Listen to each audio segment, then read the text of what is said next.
കോവിലങ്ങളിലത്തെ മാമ്പഴ പുളിശ്ശേരി പറയാം. അതിന്റെ പ്രത്യേകത എന്താണെന്ന് വെച്ചാൽ ആദ്യം തന്നെ മാങ്ങ കുറച്ച് ഒരിത്തിരി വെള്ളം ഒഴിച്ചിട്ട് ഒന്ന് തിളപ്പിക്കും. ഒന്ന് നന്നായിട്ടൊന്ന് തിളയ്ക്കുമ്പോൾ ഒരു ചെറിയ വേവ് പോലെ അതിനകത്ത് വരും.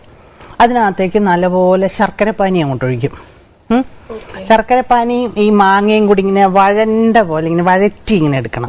അപ്പൊ അതിങ്ങനെ എല്ലാം കൂടെ കുഴഞ്ഞ പോലെ വരും. എന്നിട്ട് അതിൽ കുറച്ച് നെയ്യ് ഒഴിക്കണം. നെയ്യ് ഒഴിച്ചിട്ട് ഒന്ന് നന്നായിട്ട് വഴറ്റുക. എന്നിട്ട് അതിലേക്ക് വേണം നമ്മൾ കുറച്ച് തേങ്ങ, ഒരു പിടി തേങ്ങ, 4 മാങ്ങയുള്ളെങ്കിൽ ഒരു പിടി തേങ്ങ, കുറച്ച് തൈര്, കുറച്ച് മഞ്ഞൾപ്പൊടി, കുറച്ച് മുളക് പൊടി, ഇത്രയും മാത്രം. ചുമ്മാ ഉള്ളി ഇഞ്ചി ഒന്നും കൊണ്ടിടരുത്. കല്ലിൽ അരയ്ക്കുകയാണെങ്കിൽ നല്ല വെണ്ണ മാതിരി അരച്ചെടുക്കണം. അല്ലാന്ന് വെച്ചാൽ മിക്സിയിൽ അരയ്ക്കും.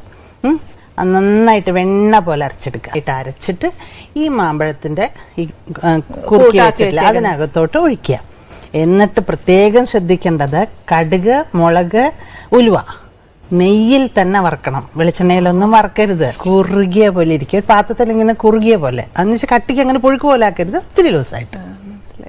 അതാണ് ശരിയായിട്ടുള്ള മാമ്പഴ പുളിശ്ശേരി. അവസാനം ആർക്കും വേണ്ടാത്ത കരിവേപ്പില.